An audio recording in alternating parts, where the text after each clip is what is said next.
Au Rwanda, pour lutter contre la pollution atmosphérique, le gouvernement s'est fixé un objectif, réduire les émissions de dioxyde de carbone de 16% d'ici à 2030. Et justement, Radi, bonsoir. Bonsoir. Pour ce faire, de plus en plus de véhicules passent à l'électrique, en commençant par les mototaxis. Oui, les mototaxis, car c'est le moyen de transport le plus répandu dans le pays, et notamment à Kigali, la capitale donc du Rwanda. Regardez par exemple, voici un garage spécialisé dans l'électrification de véhicules. Ici, 80 mototaxis ont été électrifiés et 200 motos électriques créées de toutes pièces par ces professionnels. De plus en plus d'entreprises à Kigali accompagnent les automobilistes donc dans cette démarche, car ça permet de réduire les émissions de gaz à effet de serre provoquées par le carburant. Évidemment. Et l'autre point positif, c'est que la conversion à l'électrique favorise aussi la production locale. Si vous utilisez de l'électricité, elle est produite localement. Nous utilisons donc de l'électricité produite au Rwanda au lieu d'utiliser de l'essence importée de l'étranger.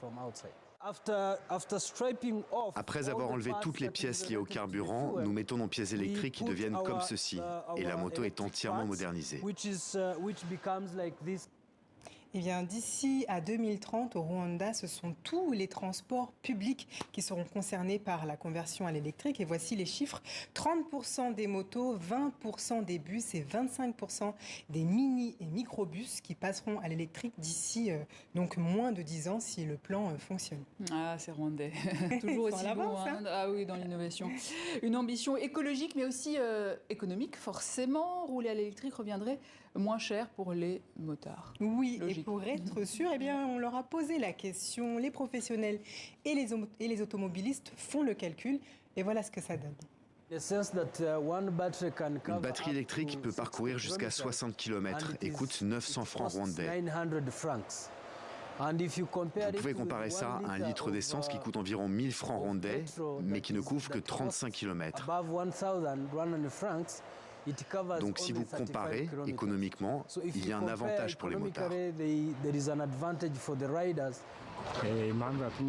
La raison pour laquelle je suis passé à une moto électrique, c'est parce que je voulais m'éviter les coûts d'essence qui ne cessent d'augmenter et aussi le coût d'aller au garage tout le temps.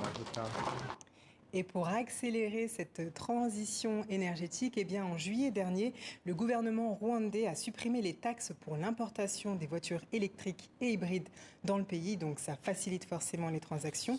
Il y a une vraie volonté donc de changement, mais il reste quand même un défi majeur, celui d'installer assez de bornes électriques de rechargement pour pouvoir suivre cette activité. Donc il y a encore des choses à mettre en place.